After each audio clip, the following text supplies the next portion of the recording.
En el año 1864, Julio Verne editó en la publicación Musée des Familles, un ensayo compuesto de 4 partes que tituló Edgar Poe y sus obras, en el que examinaba con detenimiento los cuentos y textos de Edgar Allan Poe. El texto estaba acompañado de 6 imágenes, 2 de las cuales habían sido hechas por el artista F. Leaks, y las restantes 4 fueron diseñadas por Jean Dargent. La primera edición en forma de libro, y la cual puede ser considerada, por tanto, como la versión original, fue publicada por Ediciones Rencontre en Lausana, Suiza, en el año 1971, en un volumen donde además fue editada la novela La Esfinge de los Hielos. Es notable el hecho de que haya sido el propio Verne quien le diera continuidad a la novela aparentemente inconclusa Aventuras de Arthur Gordon Pym. Después de varios años, Verne decidió explicar muchas de las incógnitas dejadas por aquella impresionante historia de Poe, y escribe La Esfinge de los Hielos. Por otra parte, fue indudablemente el cuento del autor norteamericano 3 domingos por semana, el punto de partida para que Verne creara uno de sus grandes viajes extraordinarios, el cual luego titularía La Vuelta al Mundo en 80 días. Y los criptogramas de Viaje al Centro de la Tierra están inspirados en los mensajes cifrados de El Escarabajo de Oro. Jules Verne, Edgar Poe y sus obras. Y Escuela de lo Extraño, Edgar Poe y el señor Baudelaire, la existencia miserable del novelista, su muerte, Anne Radcliffe. Las extraordinarias historias de un novelista. Introducción a la traducción española de Edgar Poe y sus obras. Confieso que, años atrás, el primer cuento de Edgar Allan Poe, que tuve la oportunidad de leer, me produjo varias sensaciones. El relato en cuestión se titulaba El corazón delator. Su extensión era muy corta y su historia era sencilla, pero por ninguna causa su lectura dejaba de ser verdaderamente impactante. Se narraba la historia de un hombre que tenía una obsesión. No le gustaba el ojo de su vecino, le provocaba terror, así que decide matarlo. Luego de consumado el hecho, el asesino entierra al viejo bajo las tablas del piso de la casa. Comienza entonces la soledad que sigue al crimen, el descubrimiento gradual que hace el asesino de su separación del resto de los hombres. La culpa hace que el criminal tenga alucinaciones auditivas y a cada momento siente latir el corazón del anciano y ve su ojo. El crimen ha rebotado contra su autor y lo ha aniquilado completamente. Mientras, el asesino termina por confesarlo todo a los agentes de la policía. ¿Qué ritmo de palabras despliega Poe en las pocas líneas que relata? La psicología del asesino viene a dejarnos una huella inolvidable de sus propios sentimientos. Es precisamente este afamado norteamericano la principal fuente de inspiración del escritor francés Jules Verne. El poeta francés Charles Baudelaire traduce en 1848 las obras del novelista y aparecen en Francia, entre los años 1856 y 1857, una colección de relatos bajo el título Historias Extraordinarias. Verne lee incansablemente estos relatos y su identificación inmediata con la obra del norteamericano le hace descubrir todo ese sistema narrativo del escritor, su capacidad de crear universos utópicos e imaginarios, de relatar sus extrañas inspiraciones, de abordar los disímiles y complejos temas de la psicología humana, de poner toda su imaginación a disposición de la ciencia. En lo adelante Verne estaría marcado para siempre por el estilo de Poe. Es notable el hecho de que haya sido el propio Verne quien le diera continuidad a la novela aparentemente inconclusa Aventuras de Arthur Gordon Pym. Después de varios años, Verne decidió explicar muchas de las incógnitas dejadas por aquella impresionante historia de Poe y escribe La Esfinge de los Hielos. Por otra parte, fue indudablemente el cuento del autor norteamericano 3 domingos por semana, el punto de partida para que Verne creara uno de sus grandes viajes extraordinarios, el cual luego titularía La Vuelta al Mundo en 80 días. Inspirado en la figura del norteamericano, Verne publica en abril del año 1864, en la revista francesa Musée des Familles, un artículo dividido en 4 capítulos, que tituló Edgar Poe y sus obras. El texto estaba acompañado de 6 imágenes, 2 de las cuales habían sido hechas por el artista F. Leaks, y las restantes 4 fueron diseñadas por Jean Dargent. La primera edición en forma de libro, y la cual puede ser considerada, por tanto, como la versión original, fue publicada por Ediciones Rencontre en Lausana, Suiza, en el año 1971, en un volumen donde además fue editada la novela La Esfinge de los Hielos. Una traducción de este texto existe en español y fue publicada en el siglo XIX, hace ya más de 100 años, pero el texto adolece de numerosos pasajes del texto original, por lo que se puede considerar una versión incompleta. Por primera vez, se presenta aquí el texto completo, revisado y adaptado al lenguaje de nuestros días de este interesante artículo, donde Verne evalúa en detalles algunas de las obras más importantes de Poe. Estoy convencido que el lector, luego de leer el texto, se llevará una idea bastante cercana de quién era este gran hombre de letras nacido en Estados Unidos de América. Verne expresa y se nota continuamente a través de todo el artículo su admiración y respeto hacia sus obras. Dejo pues, sin más preámbulos, que sea el propio Verne, su admirador número uno, el que nos hable con detalles de Edgar Poe y sus obras. Ariel Pérez Rodríguez. Asociación Literaria y Cultural sin ánimo de lucro, creada en el 2012 en Palma de Mallorca, España. En colaboración con Sociedad Hispánica Jules Verne. Agradecemos la colaboración prestada por Bernhard Kraut de la Sociedad Alemana Jules Verne, que ha contribuido con las imágenes originales Hetzel, que se reproducen en este libro. Edgar Poe y sus obras. Capítulo 1. Escuela de lo extraño, Edgar Poe y el señor Baudelaire, la existencia miserable del novelista, su muerte, Anne Radcliffe, Hoffman y Poe, historias extraordinarias, doble asesinato en la calle Morgue, curiosa asociación de ideas, interrogatorio de testigos, el autor del crimen, el marinero maltés. He aquí, mis estimados lectores, un novelista americano de envidiable reputación. Muchos de ustedes, sin dudas, ya lo conocen por su nombre, pero poco por sus obras. Permítanme, por consiguiente, contarles sobre el hombre y su obra. Ambos ocupan un importante lugar en la historia de la imaginación, porque Poe ha creado un género aparte, que solo procede de él mismo, y del cual me parece que se ha llevado el secreto. Se le pudiera llamar maestro de la escuela de lo extraño. Ha hecho retroceder los límites de lo imposible y tendrá imitadores, sin dudas. Estos intentarán ir más allá, de exagerar su estilo. Más de uno creerá que le sobrepasará, pero no logrará ni siquiera igualarlo. Ante todo les diré que un crítico francés, el señor Charles Baudelaire, ha escrito, al principio de su traducción de las obras de Edgar Poe, un prefacio no menos extraño que la propia obra. Quizás este prólogo necesitaría a su vez algunos comentarios aclaratorios. Sea como sea, se ha hablado de él en el mundo literario. Se han fijado en él y con razón. El señor Charles Baudelaire era digno de explicar al autor americano a su manera, y no le desearía al autor francés otro comentarista de sus obras presentes y futuras que un nuevo Edgar Poe. Ambos nacieron para comprenderse. Además, la traducción del señor Baudelaire es excelente y me serviré de ella para algunos pasajes citados en el presente artículo.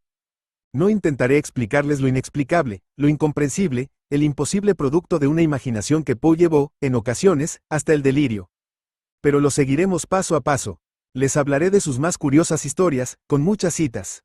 Les mostraré cómo procede y qué punto sensible de la humanidad toca, para sacar de allí sus extraños efectos. Edgar Poe nació en 1813 en Baltimore, en pleno Estados Unidos, en medio de la nación más positiva del mundo.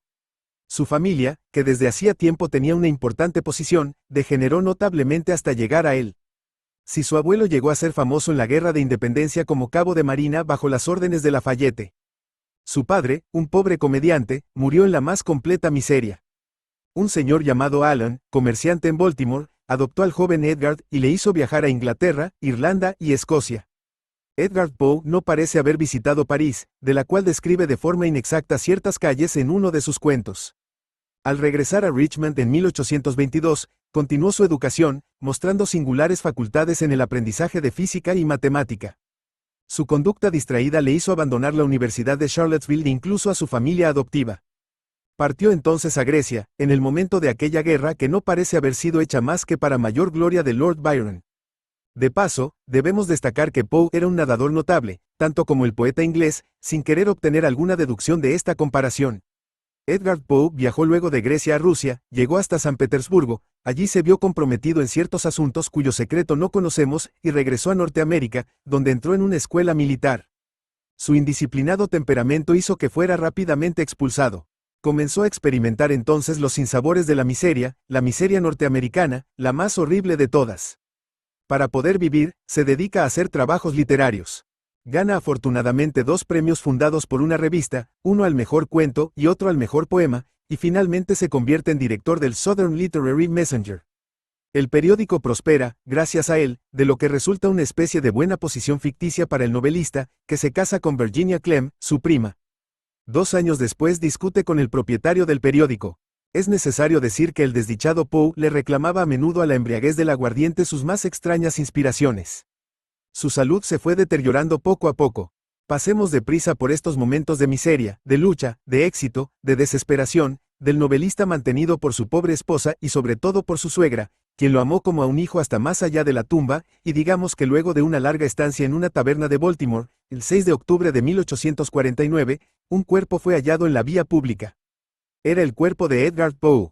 El pobre desgraciado respiraba aún y fue llevado al hospital donde el delirium tremens se apoderó de él, y murió el día siguiente, apenas a los 36 años. Esta es la vida del hombre, veamos ahora su obra. Dejaré a un lado al periodista, al filósofo, al crítico, para referirme al novelista. Es en los cuentos, en las historias, en las novelas, en efecto, donde se manifiesta toda la rareza del genio de Edgar Poe. A veces se le compara con dos autores, una de ellos, la inglesa Anne Radcliffe, el otro, Hoffmann, un alemán. Anne Radcliffe ha explotado el género de terror, que se explica siempre por las causas naturales.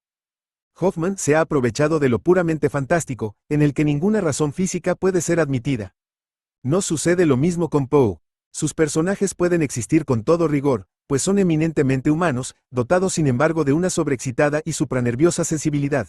Individuos excepcionales, galvanizados por así decirlo, como si fuesen personas a las que se les hiciese respirar un aire más cargado de oxígeno, y cuya vida no sería más que una activa combustión.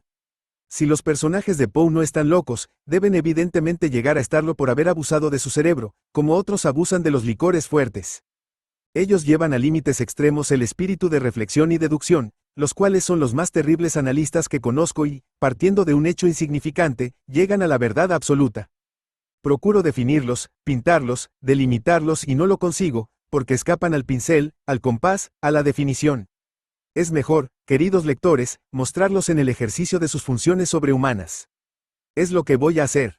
De las obras de Edgar Poe, poseemos 2 volúmenes de las historias extraordinarias, traducidos por el señor Charles Baudelaire, los cuentos inéditos, traducidos por William Hughes, y una novela titulada Aventuras de Arthur Gordon Pym. De estas diversas colecciones, seleccionaré lo mejor para interesarlos, y lo lograré sin dificultad, puesto que dejaré la mayor parte del tiempo que Poe hable por sí solo. Sírvanse entonces a escucharlo con confianza. Ante todo, les voy a ofrecer 3 cuentos en los cuales el espíritu de análisis y deducción alcanza los últimos límites de la inteligencia. Se trata de Los crímenes de la calle Morgue, La carta robada, y El escarabajo de Orr. He aquí la primera de estas 3 historias, y cómo Edgar Poe prepara al lector para esta extraña narración. Después de curiosas observaciones, en las que prueba que el hombre verdaderamente imaginativo no es más que un analista, sitúa en la escena a un amigo suyo, llamado Auguste Dupin, con el cual vivía en París en una parte aislada y solitaria del suburbio Saint-Germain. Amigo mío, dijo con extraño humor, ¿qué otro nombre darle?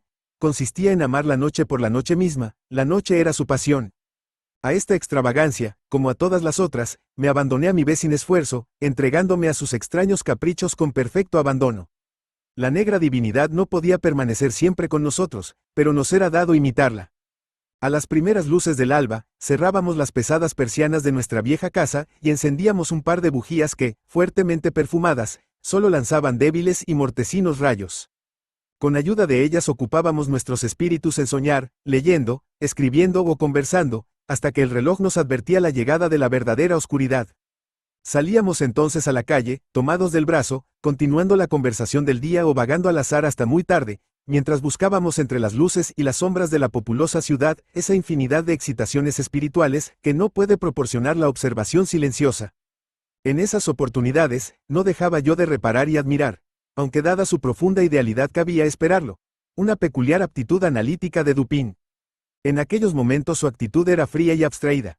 Sus ojos miraban como sin ver, mientras su voz, habitualmente de un rico registro de tenor, subía a un falsete.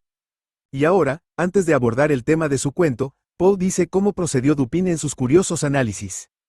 Pocas personas, hay que, en algún momento de su vida no se hayan entretenido en remontar el curso de las ideas mediante las cuales han llegado a alguna conclusión.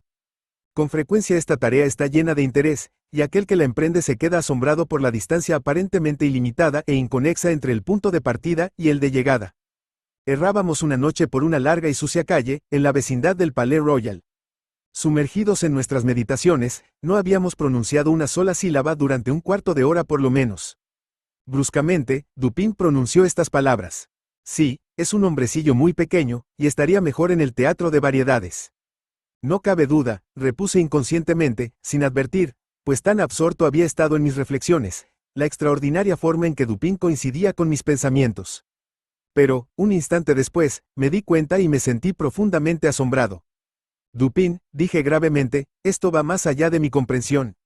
Le confieso sin rodeos que estoy atónito y que apenas puedo dar crédito a mis sentidos. ¿Cómo es posible que haya sabido que yo estaba pensando en? Aquí me detuve para asegurarme sin lugar a dudas de si realmente sabía en quién estaba yo pensando. En Chantilly, dijo Dupin. ¿Por qué se interrumpe? Estaba usted diciéndose que su pequeña estatura le veda los papeles trágicos. Tal era, exactamente, el tema de mis reflexiones. Chantilly era un exremendón de la calle Saint-Denis, que apasionado por el teatro, había encarnado el papel de Jerjes en la tragedia homónima de Crébillon. En nombre del cielo, exclamé, dígame cuál es el método, si es que hay un método, que le ha permitido leer en lo más profundo de mí. Como se nota, el comienzo es raro. Aquí se entabla una discusión entre Poe y Dupin, y este último, reconstruyendo la serie de reflexiones de su amigo, le muestra que se encadenan de esta manera. Chantilly, el remendón, Orión, el doctor Nichols, Epicuro, la estereotomía, el pavimento y el frutero. He aquí un grupo de ideas que no tienen ninguna relación entre sí, y sin embargo Dupin las conecta fácilmente, comenzando por la última. En efecto, pasando por la calle, un frutero tropezó bruscamente con Poe. Este último, agitado por el susto, se resbaló un poco, pisó con su pie una piedra suelta y se torció ligeramente el tobillo, al tiempo que maldecía el pavimento defectuoso. Cuando llegan al pasaje donde con fines experimentales se ha construido un pavimento de madera, la palabra estereotomía ha venido a su mente, y esta palabra lo ha conducido inevitablemente a los átomos y a las teorías de Epicuro. Ahora bien, había tenido recientemente con Dupin una discusión al respecto, en la que Dupin le había manifestado que los últimos descubrimientos cosmogónicos del Dr. Nichols confirmaban las teorías del filósofo griego. Al pensar en ello, Poe no pudo menos que alzar los ojos hacia la constelación de Orión, que brillaba entonces con toda su pureza. El verso en latín Perdidit antiquum litera prima sonum alude a Orión, que se escribía antiguamente Urión, y este verso acababa de aplicarlo un crítico para ridiculizar al remendón de Chantilly en su último artículo. Esta asociación de ideas, dijo Dupin, la vi por la sonrisa que pasó por sus labios. Pensaba usted en la inmolación del pobre zapatero. Hasta ese momento había caminado algo encorvado, pero de pronto lo vi erguirse en toda su estatura. Me sentí seguro de que estaba pensando en la diminuta figura de Chantilly. Y en este punto interrumpí sus meditaciones para hacerle notar que, en efecto, el tal Chantilly era muy pequeño y que estaría mejor en el teatro de variedades. ¿Qué hay más ingenioso y novedoso, les pregunto, y hasta donde el sentido de la observación podrá conducir a un hombre dotado como este Dupin? Es lo que vamos a ver. Un terrible asesinato ha sido cometido en la calle Morgue. Una anciana llamada Les Panayé y su hija que ocupaban un apartamento en el cuarto piso, han sido asesinadas hacia las 3 de la mañana. Un cierto número de testigos, entre ellos un italiano, un inglés, un español y un holandés, atraídos por los espantosos alaridos, se precipitaron hacia el apartamento, forzaron la puerta y en el medio del más extraño desorden, hallaron a las dos víctimas, una estrangulada, la otra degollada con una navaja de afeitar, aún ensangrentada. Las ventanas y las puertas cuidadosamente cerradas, no permitían conocer el camino tomado por el asesino. Las más sagaces investigaciones desarrolladas por la policía habían sido en vano, y nada parecía ponerla sobre la pista del crimen. Este terrible hecho, rodeado de un misterio tan profundo, le interesaba extraordinariamente a Auguste Dupin. Decía que, para la investigación de este asesinato, no era necesario proceder por los métodos usuales. Conocía al prefecto de la policía y consiguió de él la autorización para dirigirse al lugar del crimen con el propósito de examinarlo. Poe lo acompañaba en esta visita. Dupin, seguido de un guardia, inspeccionó la parte posterior y la fachada de la casa La Calle Morgue con una atención minuciosa. Entonces subieron al dormitorio donde yacían aún los dos cadáveres. Su examen duró hasta la tarde, sin decir una palabra y mientras regresaba a casa, se detuvo algunos minutos en las oficinas de un periódico. Durante toda la noche, permaneció callado y, solo al día siguiente, al mediodía, le preguntó a su compañero si había notado algo de particular en el lugar del crimen. Es aquí donde el analista Dupin comienza a aparecer. Bien, dijo Dupin, estoy esperando ahora a alguien que, si bien no es quizás el perpetrador de esas carnicerías, debe hallarse implicado en cierta manera en su ejecución. Es probable que sea inocente de la parte más horrible de los crímenes. Espero la llegada de ese hombre en cualquier momento y en esta habitación. Si viene, habrá que retenerlo. He ahí unas pistolas. Los dos sabemos lo que se puede hacer con ellas cuando la ocasión se presenta. Dejaré que ustedes imaginen cuál fue la estupefacción de Poe al oír estas positivas palabras. Dupin le dice que, si la policía, después de haber levantado los pisos, abierto los techos y explorado las mamposterías de las paredes, no podía explicar la introducción y la huida del asesino, él, procediendo de otro modo, sabía a qué atenerse a este respecto.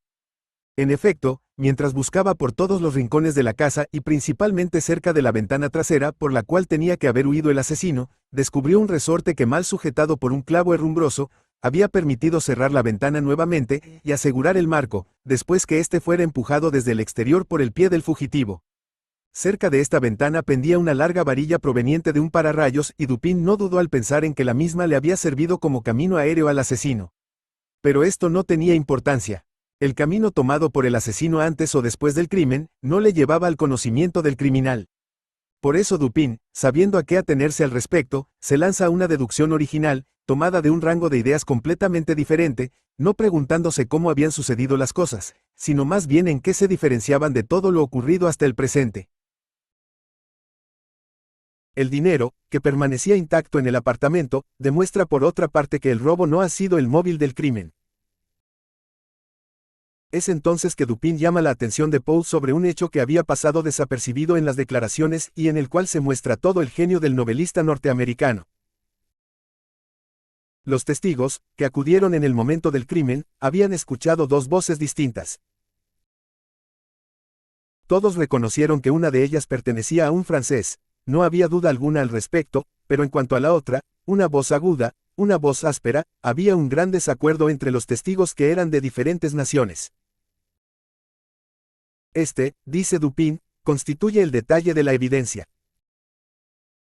Cada uno de ellos está seguro de que no se trata de la voz de un compatriota. Cada uno la vincula no a la voz de una persona perteneciente a una nación cuyo idioma conoce, sino a la inversa. El francés supone que era la voz de un español, y agrega que podría haber distinguido algunas palabras si hubiera sabido español. El holandés sostiene que se trata de un francés, pero nos enteramos de que como no habla francés, testimonió mediante un intérprete. El inglés piensa que se trata de la voz de un alemán, pero el testigo no comprende el alemán. El español está seguro de que se trata de un inglés, pero juzga basándose en la entonación, ya que no comprende el inglés. El italiano cree que es la voz de un ruso, pero nunca habló con un nativo de Rusia. Un segundo testigo francés, difiere del primero y está seguro de que se trata de la voz de un italiano. No está familiarizado con la lengua italiana, pero al igual que el español está convencido por la entonación. Ahora bien, cuán extrañamente insólita tiene que haber sido esa voz para que pudieran reunirse semejantes testimonios.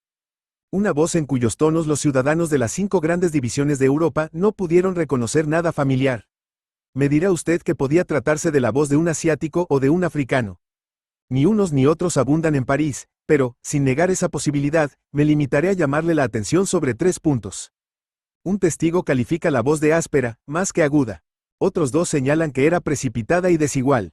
Ninguno de los testigos se refirió a palabras reconocibles, a sonidos que parecieran palabras. Dupin continúa y le recuerda a Poe los detalles del crimen, la fuerza física que debía haber exigido, puesto que los mechones de cabello canoso habían sido arrancados de la cabeza de la anciana, y saben bien qué prodigiosa fuerza hay que ejercer para arrancar apenas 20 o 30 cabellos al mismo tiempo.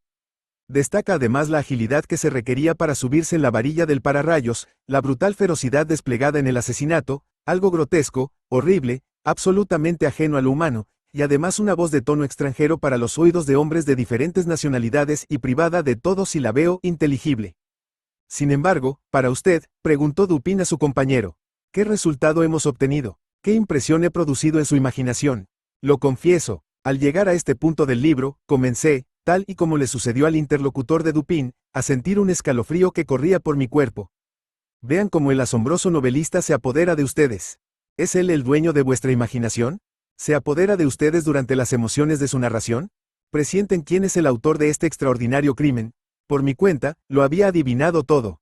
Ustedes también han comprendido. Sin embargo, terminaré brevemente citándoles algunas líneas que Dupin había hecho publicar la víspera en el periódico Le Monde, un diario consagrado a cuestiones marítimas y muy leído por los marineros. Capturado. En el Bois de Boulogne en la mañana del asesinato, se ha capturado un gran orangután leonado de la especie de Borneo.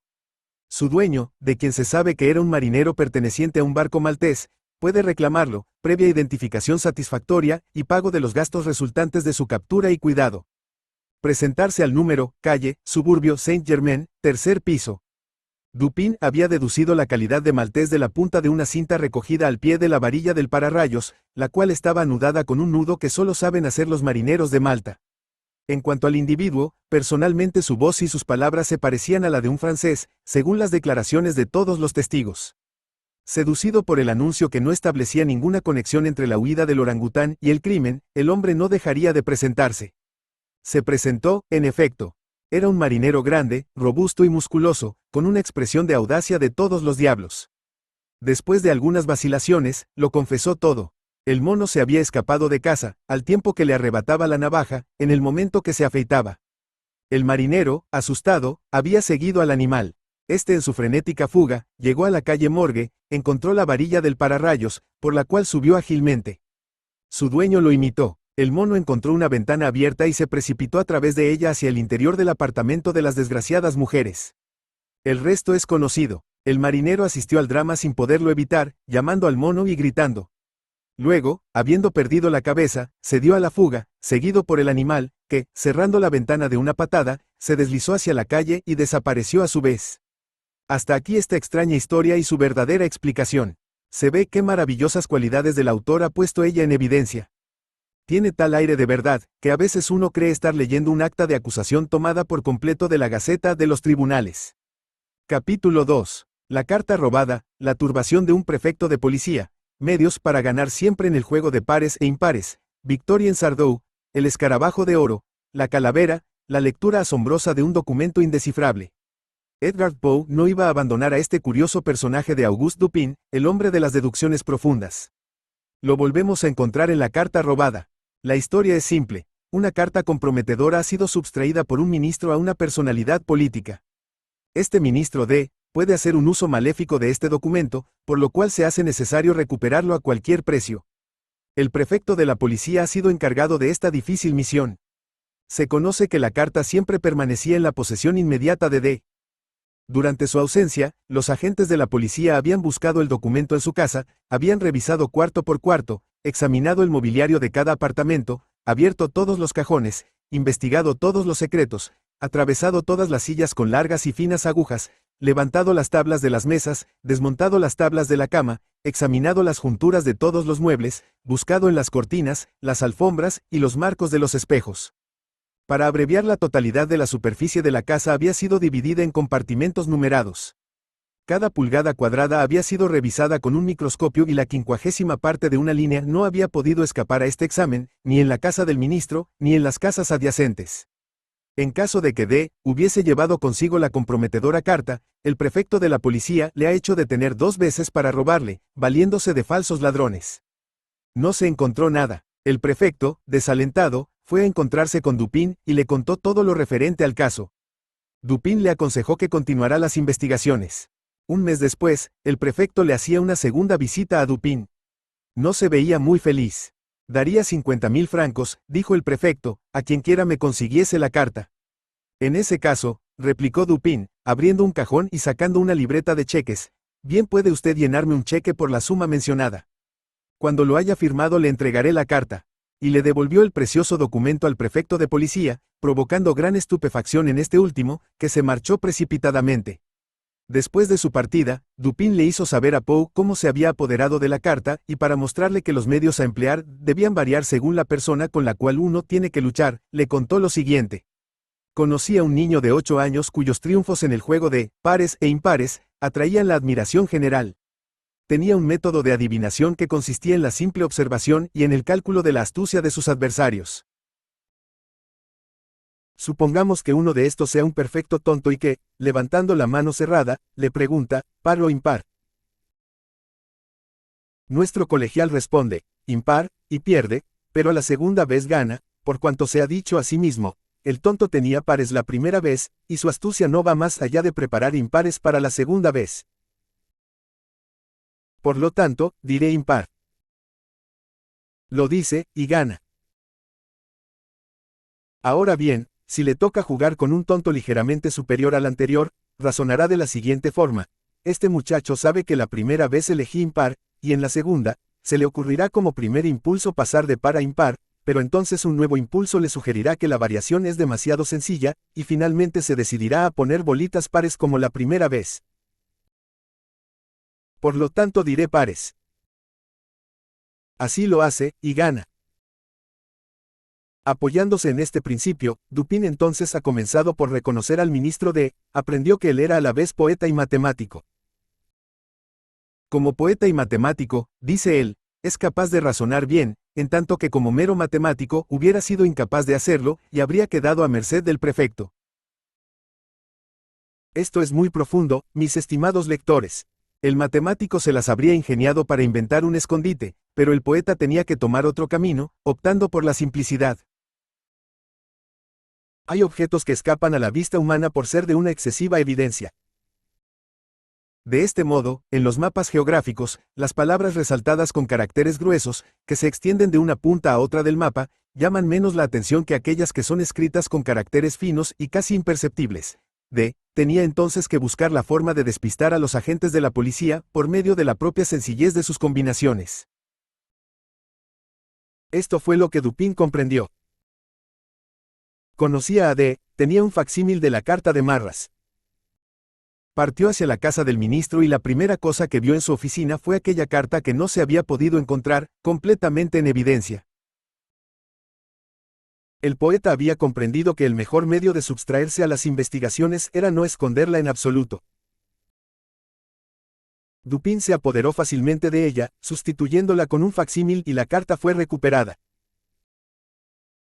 Allí donde los investigadores fallaron, un simple razonador tuvo éxito y sin gran dificultad. Este cuento es encantador y lleno de interés. En él se ha basado el señor Victorien Sardou, para hacer una pieza maravillosa llamada Les Pats de Mouche, de la cual seguramente ustedes han oído hablar, y que ha tenido uno de los más grandes éxitos en el gimnase. He llegado al escarabajo de oro y aquí el héroe de Edgar Poe va a hacer gala de una sagacidad poco común.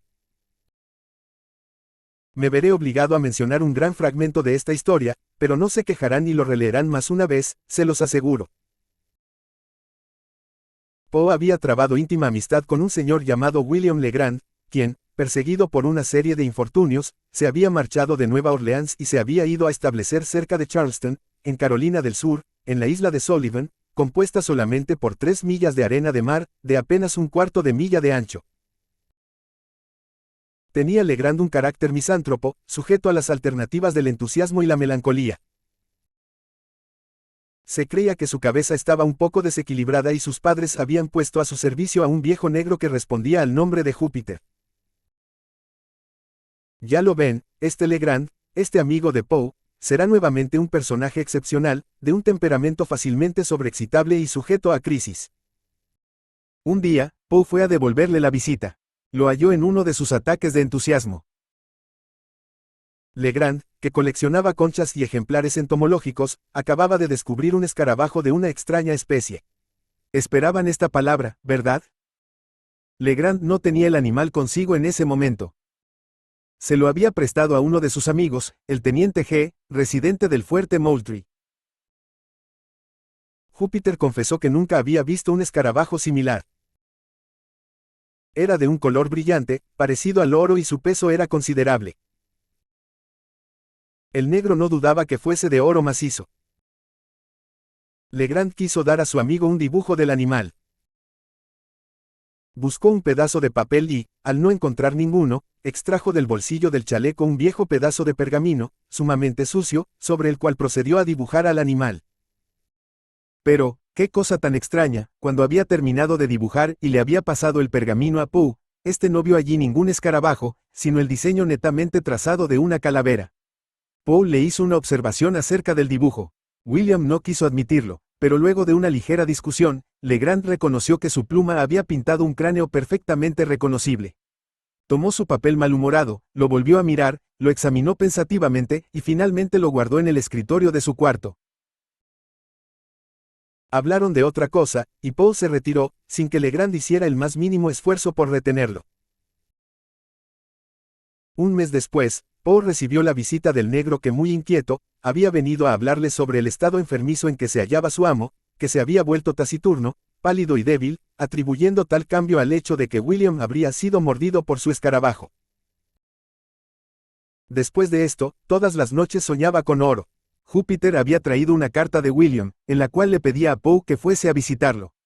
Venga, venga, dijo él, quiero verlo esta noche, por un asunto importante.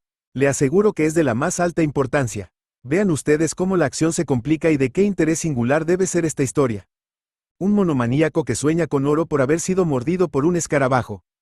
Poe acompañó al negro y al llegar al bote que debería llevarlos hacia su destino vio en el fondo del bote una guadaña y 3 palas, las cuales habían sido compradas por orden de William. Esta adquisición lo asombró. Llegó a la isla hacia las 3 de la tarde. Legrand lo esperaba con impaciencia, y le estrechó la mano nerviosamente.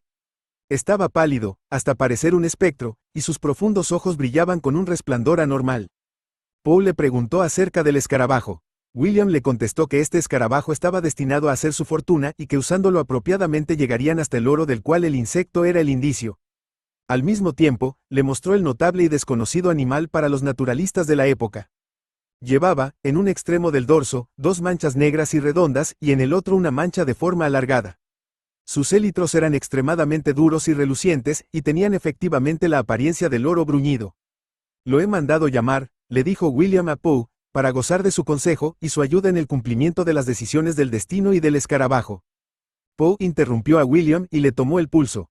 No encontró el síntoma más ligero de fiebre. Quiso desviar el curso de sus ideas, no obstante, William le anunciaba su intención formal de emprender, aquella misma noche, una excursión a las colinas, en la que el escarabajo tenía que jugar un gran papel.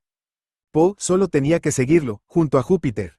Los 3 partieron. Cruzaron la caleta que separaba la isla de la tierra firme, y la pequeña tropa franqueó los montañosos terrenos de la ribera. Avanzaron a través de una región completamente salvaje y desolada. Al caer la tarde, llegaron a una región siniestra, donde abundaban profundos precipicios.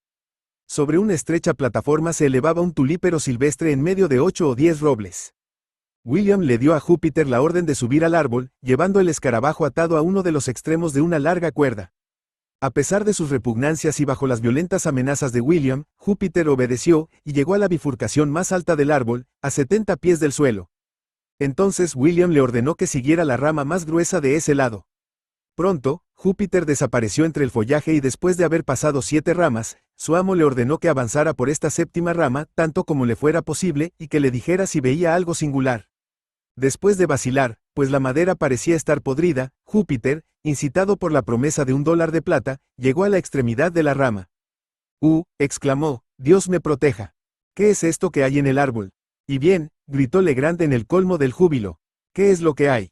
Júpiter estaba en presencia de un cráneo retenido por un grueso clavo y descarnado por el pico de los cuervos. William le ordenó que pasara por el ojo izquierdo del cráneo la cuerda que sostenía al escarabajo, dejándolo colgar en dirección a la tierra. Júpiter obedeció, y algunos instantes después, el animal se mecía a algunas pulgadas del suelo. William despejó el terreno, hizo que el escarabajo cayera a tierra y clavó una estaca de madera en el lugar exacto donde había caído. Entonces, extrajo una cinta para medir de su bolsillo y fijó un extremo en la parte del árbol más cercana a la estaca, desenrolló la cinta a una distancia de 50 pies, siguiendo la dirección establecida entre el árbol y la estaca. En el sitio alcanzado, fijó una segunda estaca a la extremidad de la cinta y tomándola por centro, trazó un tosco círculo de unos 4 pies de diámetro y, con la ayuda de Poe y de Júpiter, comenzaron a cavar en la tierra. El trabajo continuó durante 2 horas y ninguna indicación de tesoro aparecía. William estaba desconcertado. Sin decir mucho, Júpiter recogió las herramientas, y la pequeña tropa comenzó a caminar hacia el este. Habían caminado apenas 12 pasos, cuando Legrand se precipitó sobre Júpiter. «Tunante», gritó Legrand, haciendo silbar la palabra entre sus dientes. «¿Cuál es tu ojo izquierdo?» El pobre negro indicó con la mano su ojo derecho. «Me lo imaginé», exclamó Legrand. «Vamos, vamos, es necesario recomenzar». En efecto, el negro había estado equivocado y había hecho pasar la cuerda con el escarabajo por el ojo derecho, en lugar del ojo izquierdo. La operación se reinició. La primera estaca fue clavada algunas pulgadas más al oeste y al desenrollar la cinta se marcó un nuevo punto distante varias yardas del lugar excavado previamente. El trabajo fue retomado. Pronto aparecieron restos de esqueletos, botones metálicos y algunas piezas de oro y de plata y, por último, un cofre de madera de forma oblonga, asegurado por bandas remachadas de hierro forjado. La tapa estaba sujeta por 2 pasadores que William, jadeando de ansiedad, descorrió rápidamente. El cofre estaba lleno de incalculables tesoros. $450,000 en monedas francesas, españolas, alemanas e inglesas, 110 diamantes, 18 rubíes, 310 esmeraldas, 21 zafiros, y un ópalo, una cantidad enorme de ornamento en oro macizo. Había además anillos, aros y cadenas, 85 crucifijos de oro, 5 incensarios, 197 relojes de oro, todo por un valor de $1,500,000. Todas aquellas riquezas se fueron transportando poco a poco a la cabaña de Legrand. Poe moría de impaciencia por saber cómo le había llegado a su amigo el conocimiento de la existencia de este tesoro. Acto seguido, William comenzó a contar. La narración anterior no puede dar al lector más que una idea imperfecta del estilo del novelista. No he podido describirles la excitación enfermiza de William durante esa noche. Este descubrimiento de un tesoro es más o menos similar a todos los descubrimientos de este tipo que han podido leer. Con la excepción de la entrada en escena del escarabajo y el cráneo, no hay nada fuera de lo común. Pero llegamos, ahora, a la parte pintoresca y singular del cuento, donde comenzamos a describir la serie de deducciones que llevaron a William al descubrimiento del tesoro.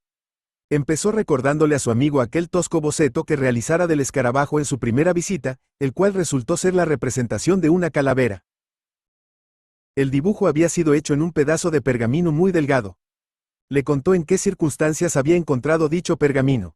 Fue en el extremo de la isla, cerca de los restos de un barco naufragado, el mismo día que descubrió el escarabajo, el cual envolvió en ese pedazo de papel. Los restos encontrados llamaron su atención y recordó que el cráneo o la calavera es el bien conocido emblema de los piratas. Ya eran dos los eslabones de una gran cadena. Pero si este cráneo no existía en el pergamino en el momento en que William dibujó el escarabajo, entonces ¿cómo se explica que la figura apareciera cuando éste le extendió el papel a Poe? Es en el momento que este último se disponía a examinar el dibujo, cuando el perro de William saltaba sobre Poe para jugar. Es entonces cuando Poe separó su mano y acercó el pergamino al fuego, y el calor de la llama, debido a una preparación química, hizo que apareciera ante sus ojos un dibujo hasta entonces invisible. Luego de la partida de su amigo, William tomó el pergamino, lo sometió a la acción del calor y vio aparecer en una esquina del papel, en la esquina diagonalmente opuesta a donde estaba reflejada la calavera, una figura que representaba a un cabrito. ¿Pero qué relación existe entre los piratas y un cabrito? Aquí está. Existió una vez un cierto capitán Kidd. Kidd, en inglés, significa cabrito, del cual se hablaba mucho. ¿Por qué este dibujo no sería su firma jeroglífica, mientras que la calavera reemplazaba el uso del sello o la estampilla? William fue pues inducido naturalmente a buscar el contenido de una carta entre el sello y la firma. Pero el texto parecía faltar por completo.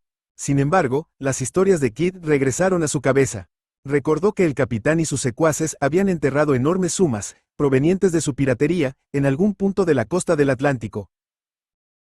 El tesoro debía permanecer aún sin ser descubierto porque, de lo contrario, los rumores actuales no habrían tenido fundamento. Ahora bien, William llegó a la convicción de que el pergamino contenía la indicación del lugar donde se hallaba depositado. Limpió el pergamino con cuidado, lo colocó en una cacerola, que puso sobre brasas de carbón. Luego de algunos minutos notó que la tira del pergamino aparecía manchada en muchos lugares con algunos signos que parecían ser números trazados en hilera. William volvió a calentarlo y pronto vio toda una serie de toscos caracteres trazados en rojo. Al decirle esto, William le extendió a Poe el pergamino, que contenía las líneas siguientes. 53,305, 6, 4,826, 4, 4, 806, 48, 8. 60, 85, 1, asterisco 883, 88, 5 asterisco. 46, 88, asterisco 96. 8, asterisco, 485, 5 asterisco 2, asterisco, 4956, asterisco 2, 5, 4, 8. 8, 4,069,285, guiño, 68, 4, 1, 9, 48,081, 8 en 8.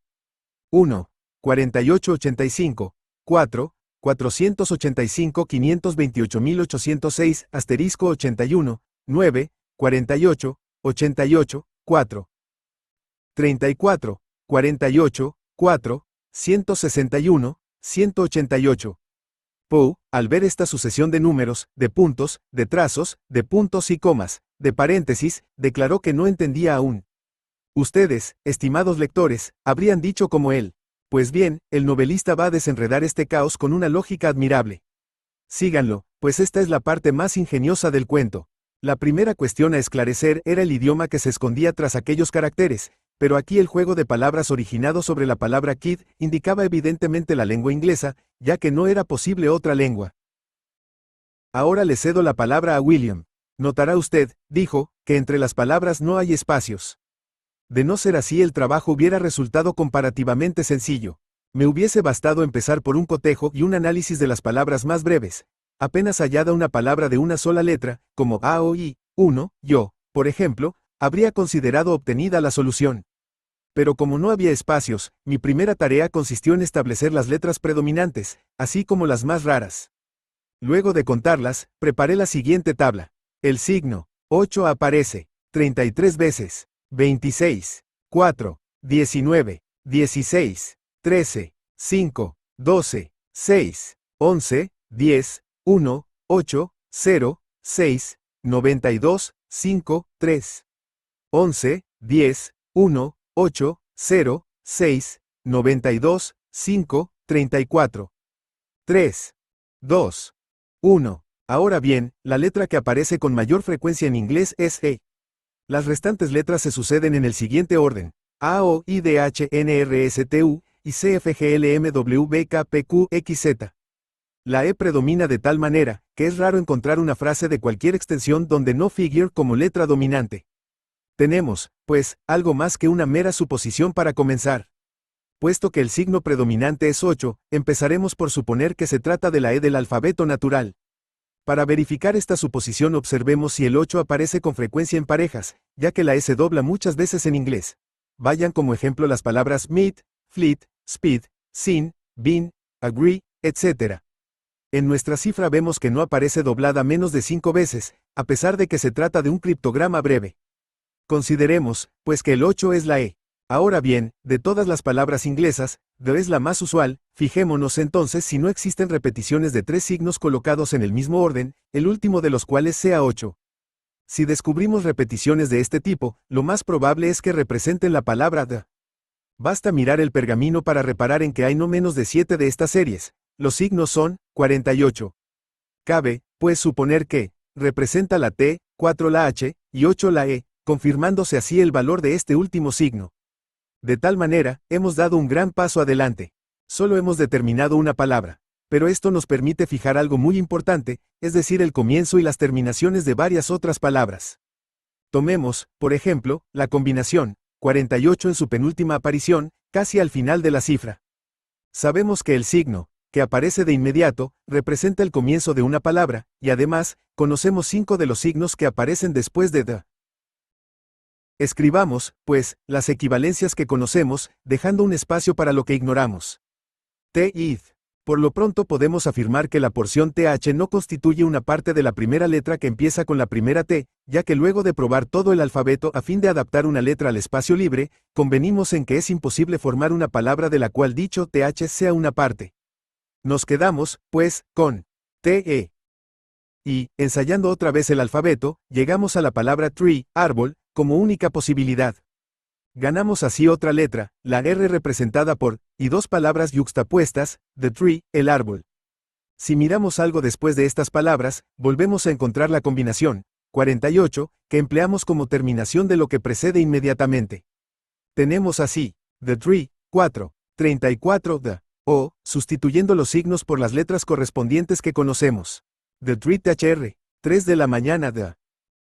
Si ahora en el lugar de los signos desconocidos, dejamos espacios o puntos suspensivos, leeremos the tree thr, h the.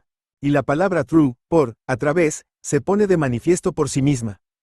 Pero este descubrimiento nos proporciona 3 nuevas letras, O, U y G, representadas por, y 3.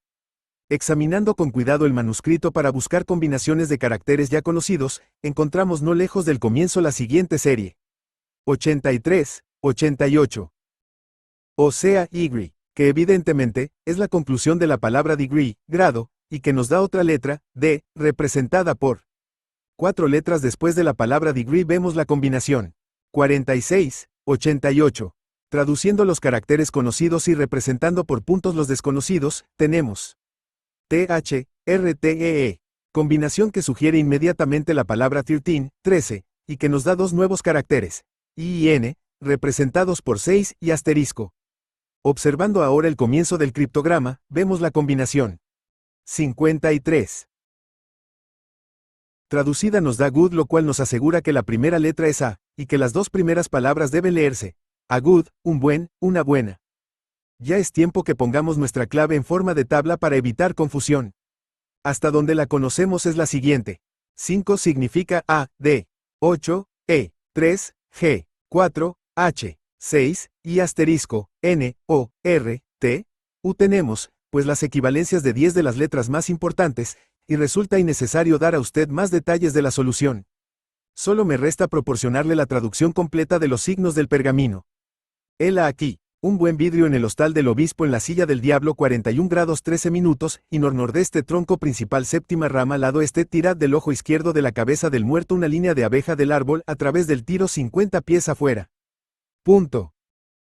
He aquí el criptograma descifrado y aconsejo a mis lectores volver a hacer todos los cálculos del novelista. Así comprobarán la exactitud de los mismos. ¿Pero qué significaba toda esta jerigonza y cómo William pudo entenderla?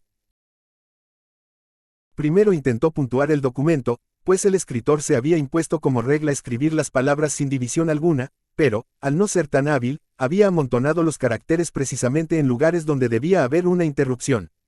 Noten bien esta reflexión, porque ella denota un profundo conocimiento de la naturaleza humana. Ahora bien, el manuscrito ofrecía 5 divisiones, las cuales eran: un buen vidrio en el hostal del obispo en la silla del diablo. 41 grados 13 minutos. Nordeste tronco principal séptima rama lado este. Tirad del ojo izquierdo de la cabeza del muerto. Una línea de abeja del árbol a través del tiro 50 pies afuera. Ahora bien, esto es lo que Legrand deduce con una sagacidad suprema, después de haber realizado largas investigaciones. Primeramente, descubrió que a 4 millas al norte de la isla existía un viejo sitio llamado Castillo de Besop. Era un amontonamiento irregular de acantilados y rocas, de los cuales uno presentaba en su cima una cavidad llamada la Silla del Diablo. El resto se podía deducir. El buen vidrio significaba un catalejo, con el que se debía localizar el punto situado a los 41 grados, 13 minutos del nordeste. Al hacer la operación, William divisó un gran árbol a lo lejos. Sobre el follaje brillaba un punto blanco que era un cráneo humano. El enigma estaba resuelto. William se dirigió hacia el árbol, reconoció el tallo principal y la séptima rama del lado este. Comprendió que era necesario dejar caer una bala por el ojo izquierdo del cráneo, y que una línea de abeja, o más bien una línea recta, llevada del tronco del árbol a través de la bala, a una distancia de 50 pies de largo, le indicaría el lugar preciso donde se encontraba enterrado el tesoro. Obedeciendo a su naturaleza fantástica, y queriendo engañar un poco a su amigo, reemplazó la bala por el escarabajo, y se convirtió en el poseedor de más de $1.000.000. Así es este cuento, curioso, asombroso, excitando el interés por medios desconocidos hasta entonces, lleno de observaciones y deducciones de la más alta lógica, y que solo habría bastado para hacer famoso al novelista americano. A mi parecer, es la más notable de todas sus historias extraordinarias, esa en la que se revela al máximo grado ese género literario que se le ha dado en llamar ahora el género Poe. Capítulo 3. El camelo del globo, las aventuras de un tal Hans Fay, manuscrito hallado en una botella, un descenso al Maelstrom. La verdad en el caso del señor Valdemar, el gato negro, el hombre de la multitud, la caída de la casa Usher, la semana de los 3 domingos. Llego ahora al camelo del globo. En algunas líneas, les diré que la historia narra una travesía del Atlántico, realizada en 3 días por 8 personas. La narración de este viaje apareció en el periódico New York Sun. Muchos creyeron en ella, sin duda los que no la habían leído aún, puesto que los medios mecánicos indicados por Poe, la rosca de Arquímedes, que sirve de propulsor, y el timón, son completamente insuficientes para dirigir un globo. Los aeronautas, que partieron de Inglaterra con la intención de llegar a París, se vieron arrastrados hacia América hasta alcanzar la isla Sullivan, elevándose, durante su travesía, a una altura de 25.000 pies. El cuento es corto y reproduce los incidentes del viaje con más de rareza que de verdad. Prefiero la historia titulada La incomparable aventura de un tal Hans Fay, de la cual les hablaré más extensamente, pero, me apresuraré en decirles que en ella también son transgredidas intrépidamente las leyes más elementales de la física y la mecánica, cosa esta que siempre me ha parecido extraño viniendo de Poe que, con algunas invenciones, hubiera podido hacer su relato más creíble. Al fin y al cabo, como se trata de un viaje a la luna, no hay que mostrarse muy exigente con los medios de transporte. El tal Hans Phi era un delincuente demente, una especie de asesino soñador que, para no pagar sus deudas, decidió huir hacia la luna. Partió una bella mañana de la ciudad de Rotterdam, después de haber tenido la precaución de hacer volar a sus acreedores, valiéndose de una mina dispuesta a tal efecto. Debo decir ahora cómo Phi llevó a cabo este viaje imposible. Para tal efecto, llenó su globo de un gas inventado por él, que era el resultado de la combinación de una cierta sustancia metálica o semimetálica de un ácido muy común. Este gas es una de las partes constituyentes del nitrógeno, considerado hasta entonces como irreducible, y su densidad es 37 veces menor que la del hidrógeno. Por tanto, hemos llegado aquí, físicamente hablando, al dominio de la fantasía. Pero, esto no es todo. Conocen que es la presión del aire la que hace que un aerostato se eleve. Al llegar a los límites superiores de la atmósfera, a 6.000 toesas aproximadamente, si pudiera llegar hasta allí, se detendría en seco, y ninguna fuerza humana podría hacerlo ir más allá. Es entonces que Phi, o más bien el propio Poe, comienza una de sus raras disertaciones para demostrar que más allá de las capas de aire, existe aún un medio etéreo. Tales discusiones se hacen con un aplomo notable y se dan argumentos de hechos muy falsos con el rigor más ilógico. En fin, se llega a la conclusión de que había una gran probabilidad de que en ningún momento de su ascenso alcanzara un punto donde los pesos unidos de su inmenso globo, el gas inconcebiblemente rarificado que lo llenaba, la barquilla y su contenido lograran igualar el peso de la masa atmosférica desplazada por el aerostato. He aquí el punto de partida, pero no es suficiente. En efecto, subir siempre está bien, pero respirar es también necesario. Phi lleva además un cierto aparato destinado a condensar la atmósfera, por enrarecida que ella esté, en cantidad suficiente como para poder respirar. De manera que tenemos aquí un aire que será necesario condensar para alimentar los pulmones y que, sin embargo, en su estado natural, será lo suficientemente denso para elevar el globo. ¿Entienden entonces la contradicción de estos hechos? No insisto más. Por otra parte, una vez admitido el punto de partida, el viaje de Phi es maravilloso, lleno de inesperados comentarios, de singulares observaciones. El aeronauta arrastra al lector con él hacia las altas regiones del aire y atraviesa velozmente una nube borrascosa. A una altura de 9 millas y media siente que sus ojos, que la presión atmosférica no puede mantener, saltan fuera de sus órbitas y que los objetos contenidos en la barquilla se presentan bajo una forma monstruosa y falsa. Sigue elevándose, le sobreviene un espasmo, se ve precisado a hacerse una sangría con su cortaplumas, la cual le proporciona un alivio inmediato. A una altura de 17 millas, dice Phi, el panorama que ofrecía la Tierra era magnífico. Hacia el oeste, el norte y el sur, hasta donde alcanzaban mis ojos, se extendía la superficie ilimitada de un océano en aparente calma, que por momentos iba adquiriendo una tonalidad más y más azul. A grandísima distancia, hacia el este, aunque discernibles con toda claridad, véanse las islas británicas, la costa atlántica de Francia y España, con una pequeña porción de la parte septentrional del continente africano. Era imposible advertir la menor señal de edificios aislados y las más orgullosas ciudades de la humanidad se habían borrado completamente de la faz de la Tierra. Pronto Phi alcanza una altitud de 25 millas y su mirada contempla no menos de las 320 partes de la superficie de la Tierra. Instala su aparato de condensación, se encierra, él y toda la barquilla, en una cámara de caucho, condensa la atmósfera a su alrededor, e inventa un aparato ingenioso, que, por medio de las gotas de agua que caen sobre su frente, lo despierta una vez por hora, de manera que pueda renovar el aire viciado acumulado en este estrecho espacio. Día por día, lleva el diario de su viaje. Había partido el 1 de abril.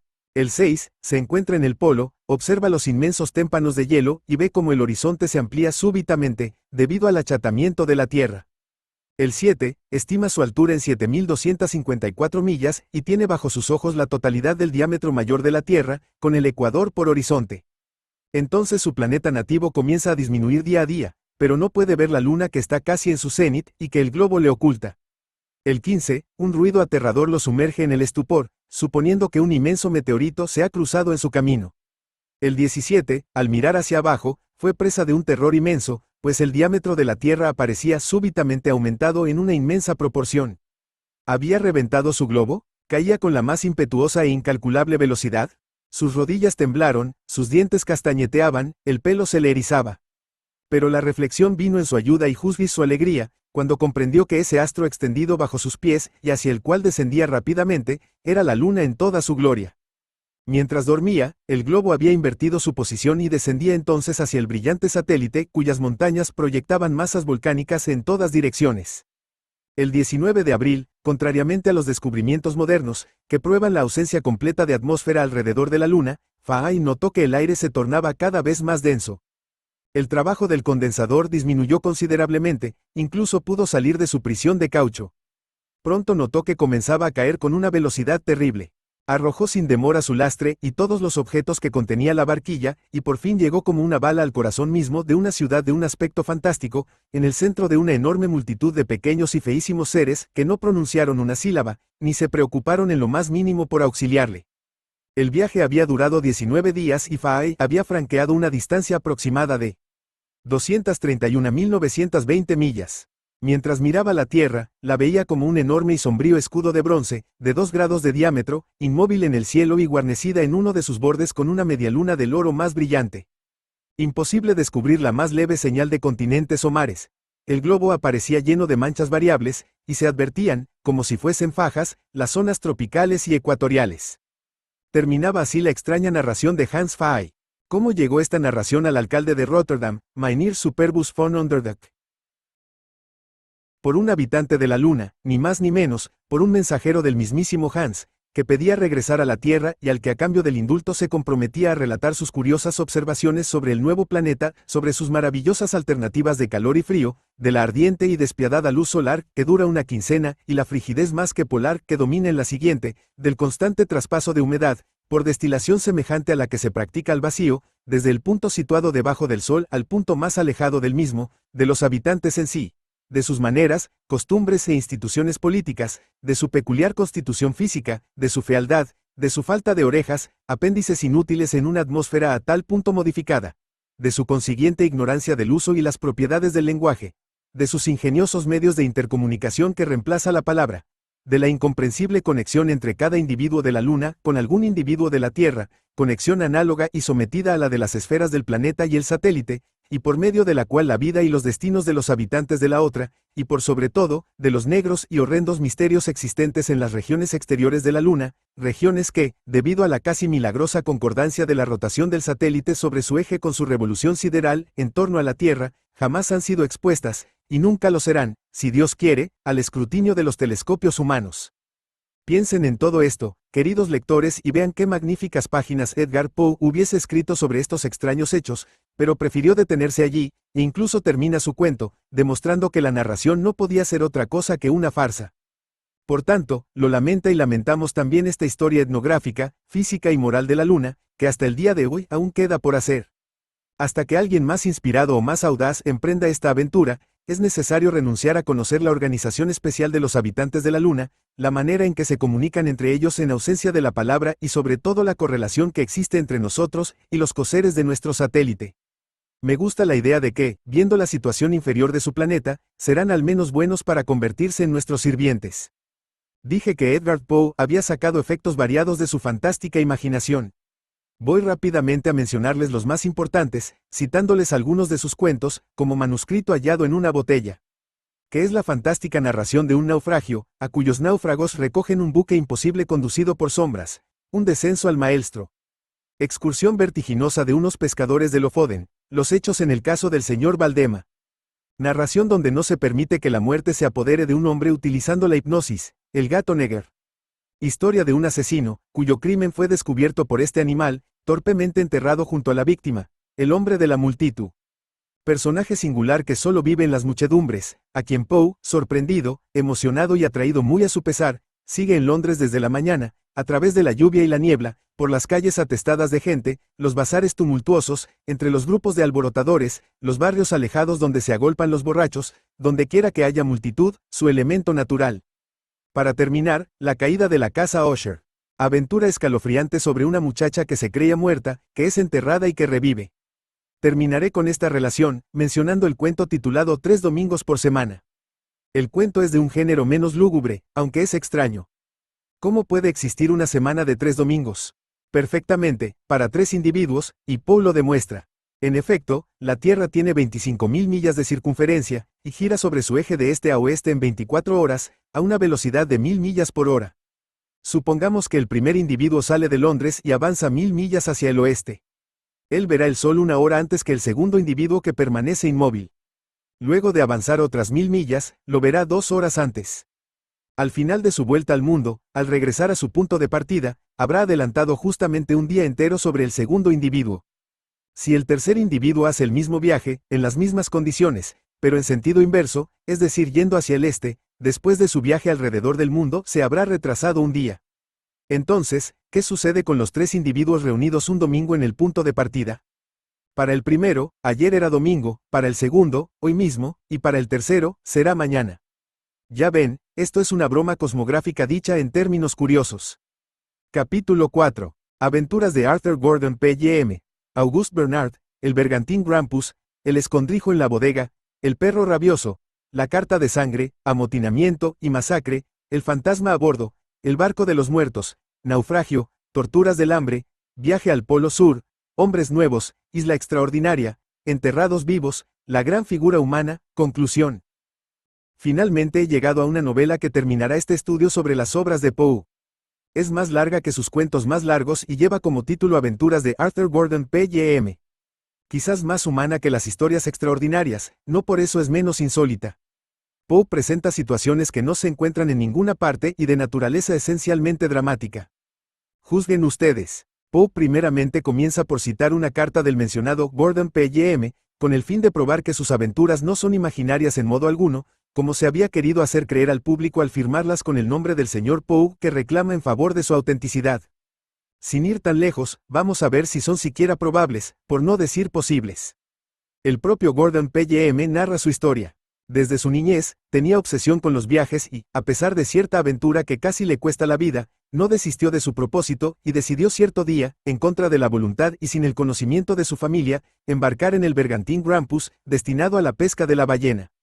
Uno de sus amigos, Auguste Bernard, que formaba parte de la tripulación, debió apoyar este proyecto preparando en la bodega del barco un escondrijo donde Gordon permaneció hasta que el barco partiera.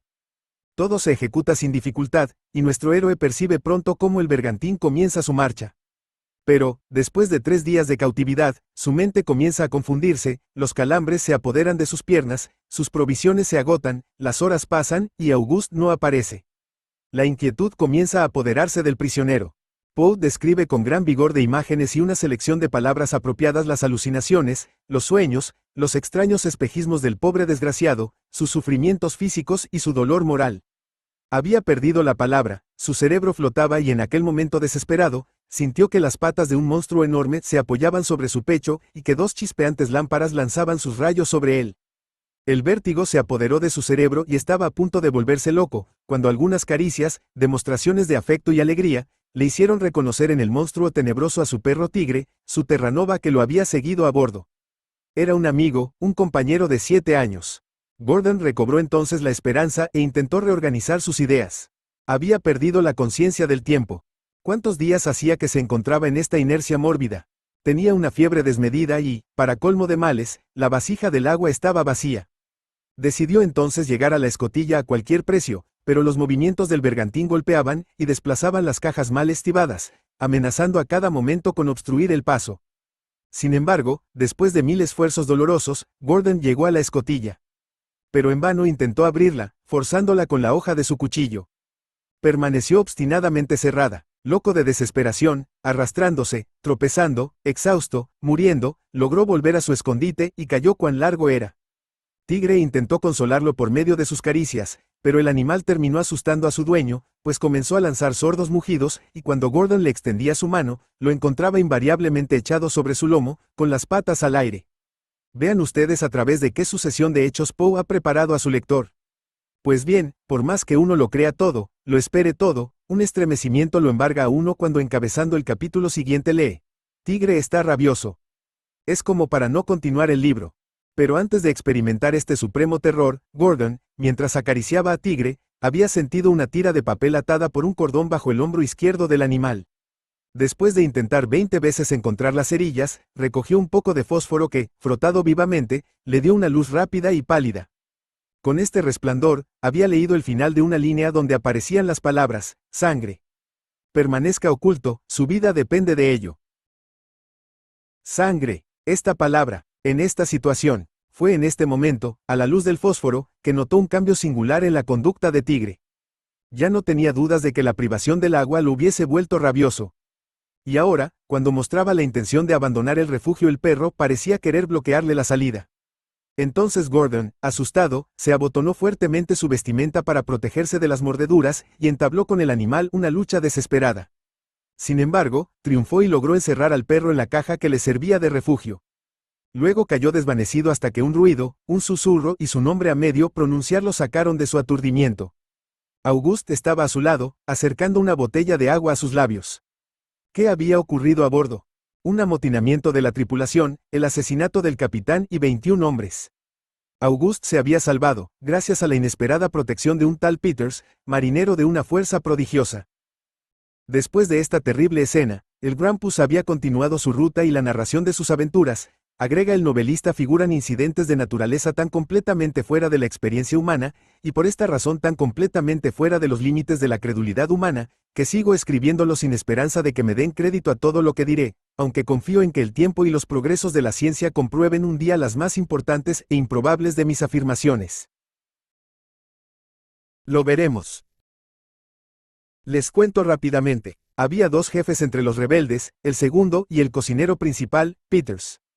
Eran dos jefes rivales y enemigos. Bernard se aprovecha de esta división y le revela a Peters, cuyos partidarios disminuyen día a día, la presencia a bordo de Gordon.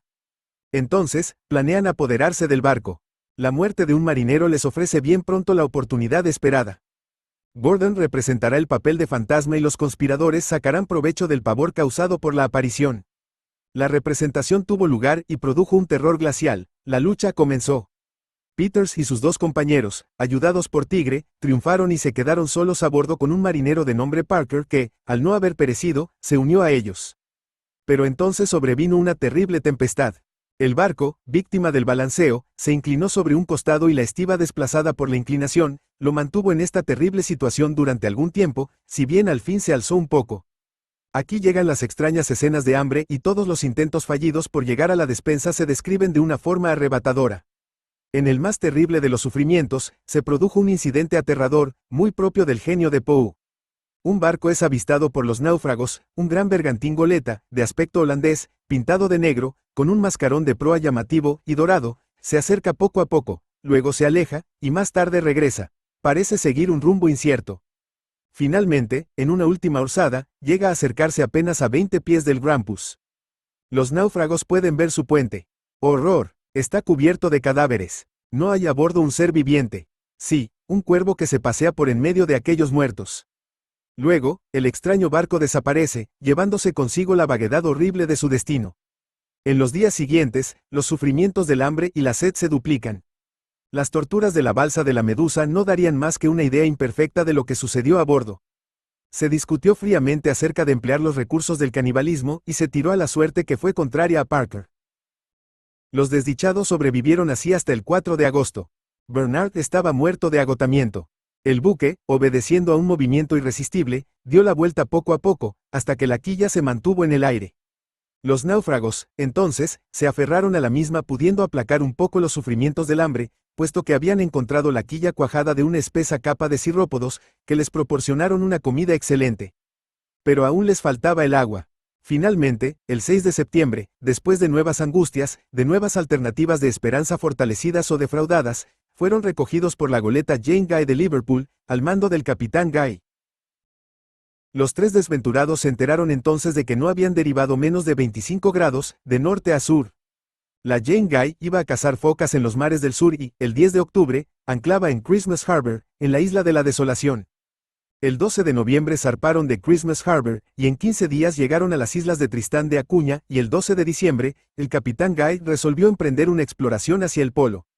El narrador hace la singular reseña histórica de los descubrimientos de estos mares, hablando de las tentativas del famoso Weddell, al que nuestro Dumont d'Urville ha convencido del error cometido durante sus viajes en el Astrolabe y la Cele. La Jane Guy pasó el paralelo 63 el 26 de diciembre, en pleno verano, y rápidamente se encontró en medio de los bancos de hielos. El 18 de enero, la tripulación pescó el cuerpo de un singular animal, evidentemente terrestre. Tenía 1,5 metros de largo y unos 15 centímetros de alto, con 4 patas muy cortas, y las pezuñas armadas de largas garras de una escarlata brillante, y parecido al coral. El cuerpo estaba cubierto de un pelo sedoso y liso, completamente blanco. La cola era afilada como la de una rata, y de unos 60 centímetros de largo. La cabeza se parecía a la de un gato, menos las orejas, que eran colgantes como las de un perro. Los dientes eran del mismo escarlata brillante que las uñas. El 19 de enero, fue descubierta una tierra a los 83 grados de latitud. Unos salvajes, de una raza desconocida, de piel de un negro azabache, vinieron al encuentro de la goleta, que evidentemente tomaron por una criatura viviente. El capitán Guy, animado por la buena disposición de los indígenas, decidió visitar el interior de la región y, acompañado de 12 marineros bien armados, llegó a la aldea de Cloc Cloc luego de 3 horas de marcha. Gordon formaba parte de la expedición. A cada paso que dábamos por aquella tierra, dice, adquiríamos la forzosa convicción de que nos hallábamos en una comarca esencialmente diferente de todas las visitadas hasta entonces por hombres civilizados. En efecto, los árboles no se parecían a ninguno de los que abundaban en las zonas tórridas, las piedras eran nuevas teniendo en cuenta su masa y su estratificación, y el agua presentaba fenómenos aún más singulares. Era en realidad tan límpida como cualquier agua calcárea existente, no tenía la apariencia usual de la claridad, presentando a la vista, cuando fluía todos los matices posibles de púrpura, como los visos de una seda tornasolada. Los animales de esta región diferían esencialmente de los animales conocidos, al menos en apariencia. La tripulación de la Jane Guy y los nativos se llevaban bien. Se preparó un segundo viaje al interior de la región. 6 hombres permanecieron a bordo de la goleta y el resto se puso en marcha. El grupo, acompañado por los salvajes, se deslizaba entre los sinuosos y estrechos valles. Un muro de rocas elevado a una gran altura donde destacaban algunas grietas, llamó la atención de Gordon. Cuando examinaba una de ellas con Peters y un tal Wilson, sentí de repente, dijo, una conmoción que no se parecía a nada de lo que había experimentado hasta entonces, y que me hizo creer que se desplomaban hasta los cimientos del globo y que había llegado el día de la destrucción universal. Estaban enterrados vivos y después de recobrar el sentido, Peters y Gordon vieron que Wilson había sido aplastado. Los 2 infortunados se encontraban en medio de una colina, compuesta por una especie de esteatita, sepultados por un cataclismo, pero por un cataclismo artificial. Los salvajes habían derribado la montaña sobre la tripulación de la Jane Guy, y todos habían perecido, excepto Peters y Gordon. Excavando un camino en la roca blanda, llegaron a una hendidura por la cual vieron la región llena de salvajes atacando la goleta que se defendía a cañonazos, pero al final la goleta fue tomada e incendiada, volando en pedazos en medio de una terrible explosión que hizo perecer a varios miles de hombres. Durante largos días, Gordon y Peters vivieron en el laberinto, alimentándose con avellanas.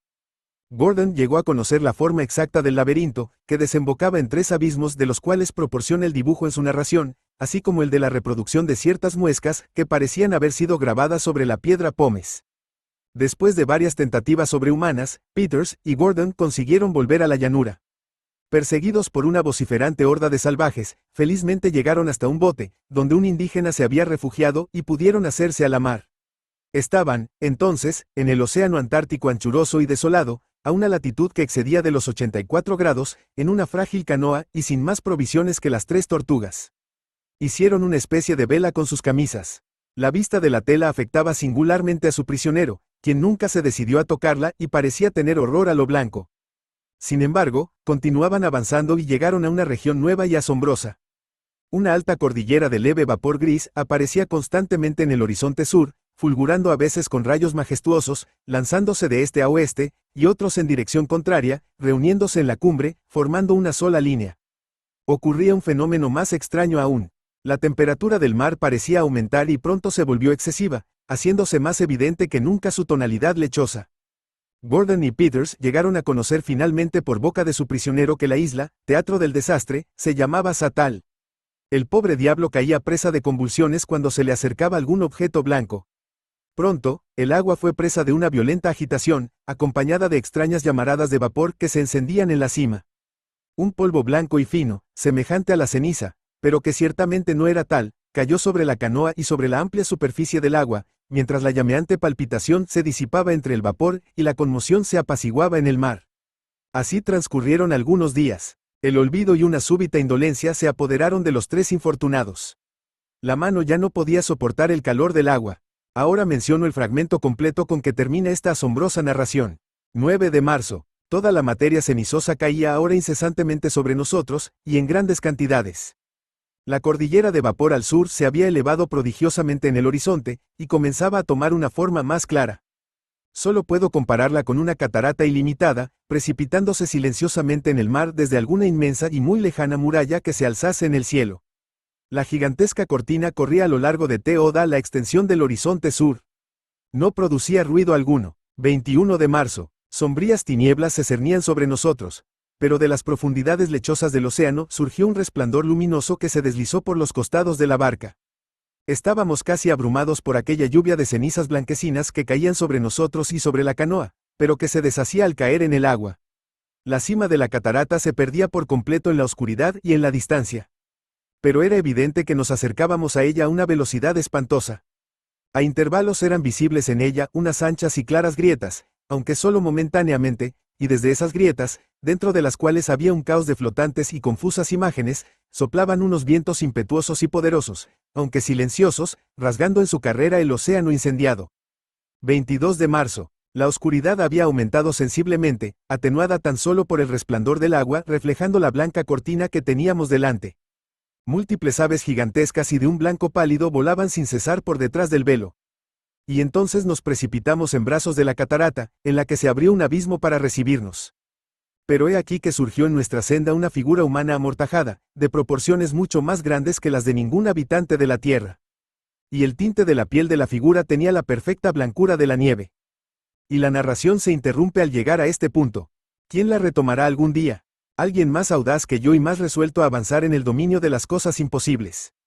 Sin embargo, es necesario creer que Gordon Pym se libró de aquella situación puesto que él mismo fue quien hizo esta extraña publicación, pero murió poco antes de haber terminado su obra. Poe parece sentirlo vivamente y rechaza la tarea de llenar este vacío. Este es el resumen de las principales obras del novelista norteamericano. ¿Exageré mucho al calificarlas de extrañas y sobrenaturales? ¿No ha creado Poe realmente un nuevo estilo en la literatura, un estilo que proviene de la sensibilidad de su cerebro excesivo, para emplear una de sus palabras? Dejando de lado lo incomprensible, es preciso admirar en las obras de Poe lo novedoso de las situaciones, la discusión de los sucesos poco conocidos, la observación de las facultades enfermizas del hombre, la selección de sus temas, la personalidad siempre extraña de sus héroes, su temperamento enfermizo y nervioso, y su forma de expresarse mediante interjecciones extrañas.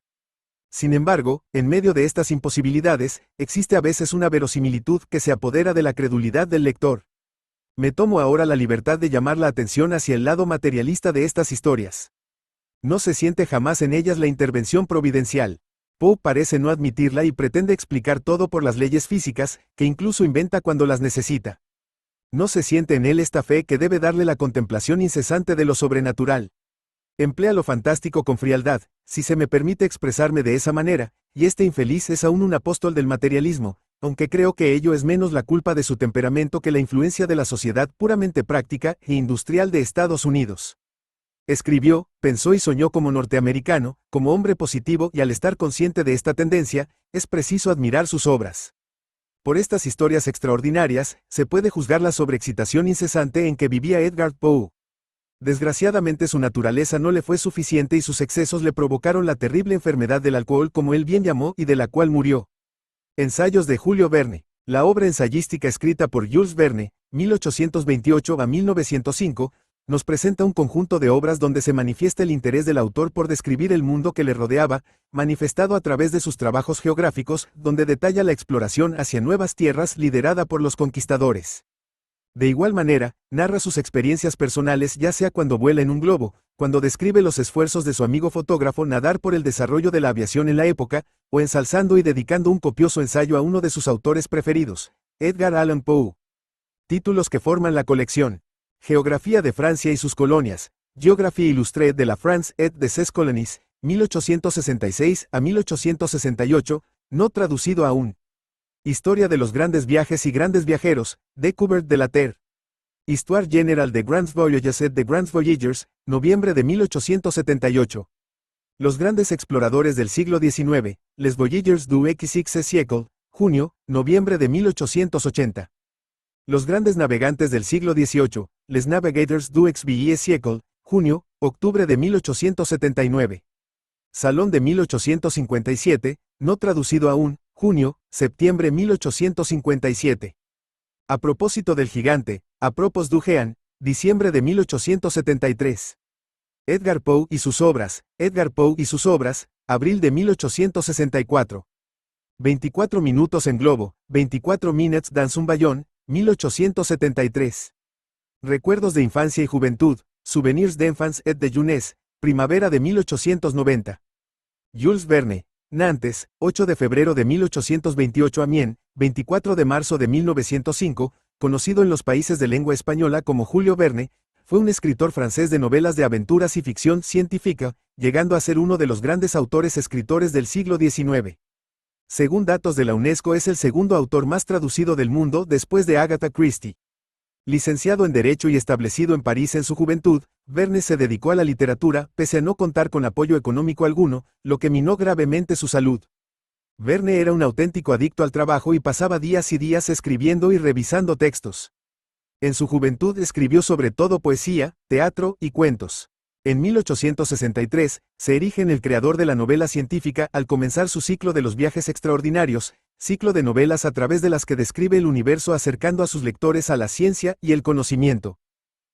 Unido al apoyo de su editor Jules Hetzel, quien hizo que el éxito y las ventas de sus historias fueran en continuo aumento, publicó más de 60 novelas entre las que destacan 5 semanas en globo, 1863, Viaje al centro de la Tierra, 1864, De la Tierra a la Luna, 1865, 20.000 leguas de viaje submarino, 1870, La Vuelta al Mundo en 80 días, 1872, y La Isla Misteriosa, 1874.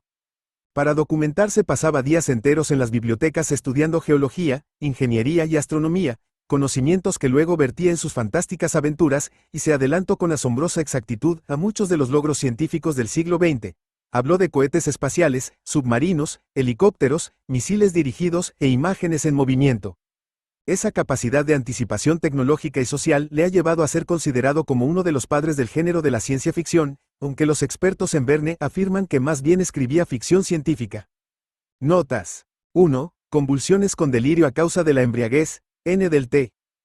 Menor que. 2. Título original, The Murders in the Rue Morgue. Publicado en Graham's Ladies and Gentlemen's Magazine, en diciembre de 1841. Cronológicamente, fue el 28º cuento publicado. Este memorable relato inicia la serie de cuentos del famoso detective Dupin, nombre que al decir de muchos parece haber sido tomado de la heroína de un relato publicado en Burton's Gentleman's Magazine. La capacidad analítica del detective lo lleva a resolver un misterioso caso de asesinato, que había dejado perplejos a los agentes de la policía, N del T. Menor que. 3. Título original, The Purloined Letter. Publicado en The Gift, A Christmas, New Year's and Birthday Present, de Nueva York, en el año 1845. Cronológicamente, fue el 53º cuento publicado. Otro caso a resolver por el detective preferido de Poe, el señor Dupin, quien nuevamente hace gala de su poder analítico y logra recuperar una comprometedora carta que había sido robada, N del T. Menor que. 4. Título original, The Gold Bug. Publicado en Dollar Newspaper, entre el 21 y 28 de junio de 1843.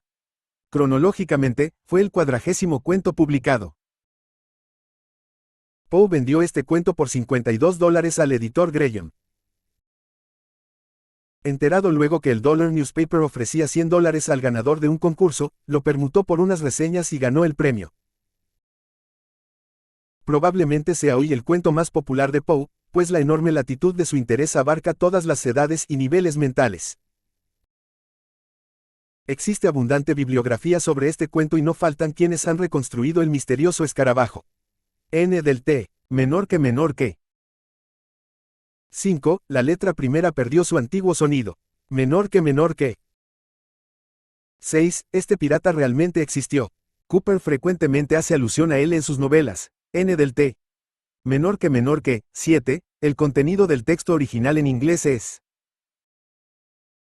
A good glass in the Bishop's Hostel in the Devils Sea at 41 degrees and 13 minutes northeast and by North Main Branch 7 limb east side shoot from the left eye of the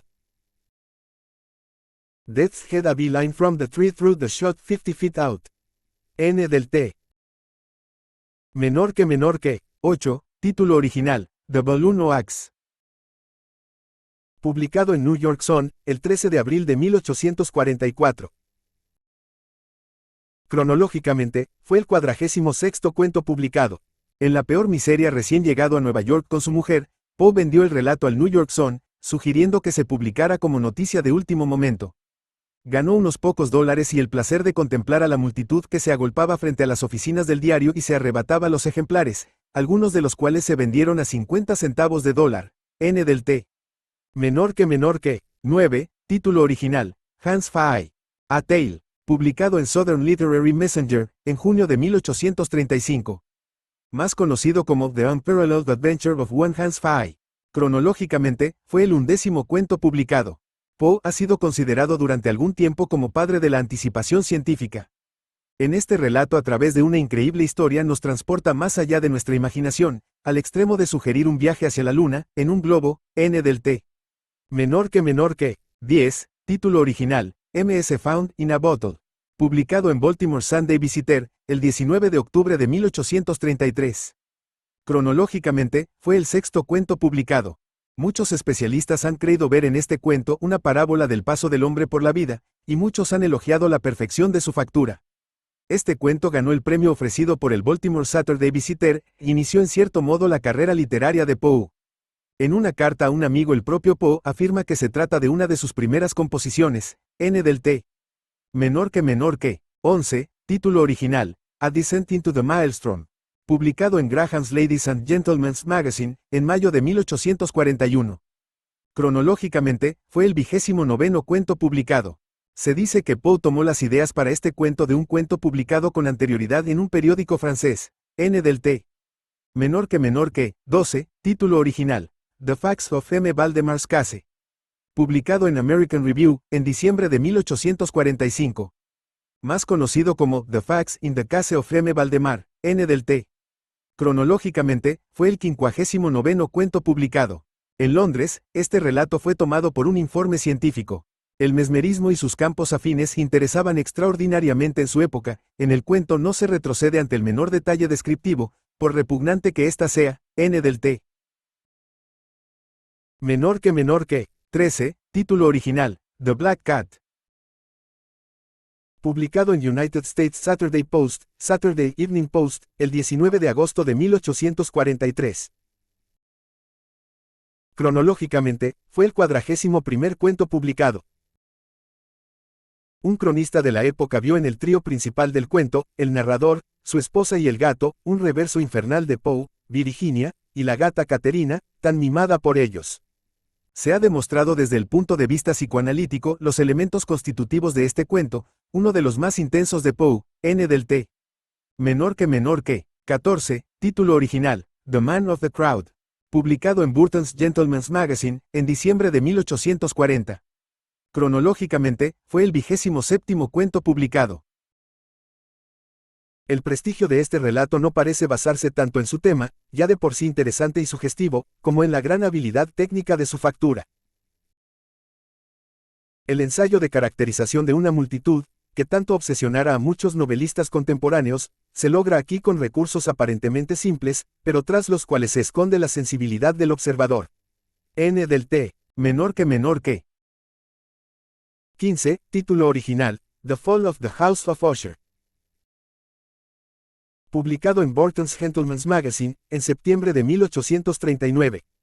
Cronológicamente, fue el 22º cuento publicado. Para muchos especialistas de la época, Poe no consigue superar jamás esta creación de una atmósfera maléfica, si bien los temas tratados son repetitivos, ya que están reflejados en otros relatos, como el opio, la angustia, la enfermedad, la hiperestesia mórbida, el entierro prematuro, los sentimientos incestuosos, N del T. Menor que. 16, título original, A Succession of Sundays. Publicado en Saturday Evening Post, el 27 de noviembre de 1841. Más conocido como Three Sundays on a Week. Cronológicamente, fue el 34º cuento publicado. Poe plantea en este cuento una interesante teoría sobre los meridianos, que luego Jules Verne utilizaría para escribir su famoso libro La Vuelta al Mundo en 80 días, N del T. Menor que. 17, título original, The Narrative of Arthur Gordon Pym. Publicado en julio de 1838. Por razones desconocidas, el registro formal de la obra fue hecho el 10 de junio de 1837. Esta historia está llena de fantásticas historias y de imágenes sobrenaturales. A lo largo de ella se describen las vicisitudes del señor P.M. al salir al mar, y finalmente después de muchas penurias la narración termina cuando llega al Polo Sur. La continuación de esta novela fue escrita por Jules Verne bajo el título La Esfinge de los Hielos, N del T. Menor que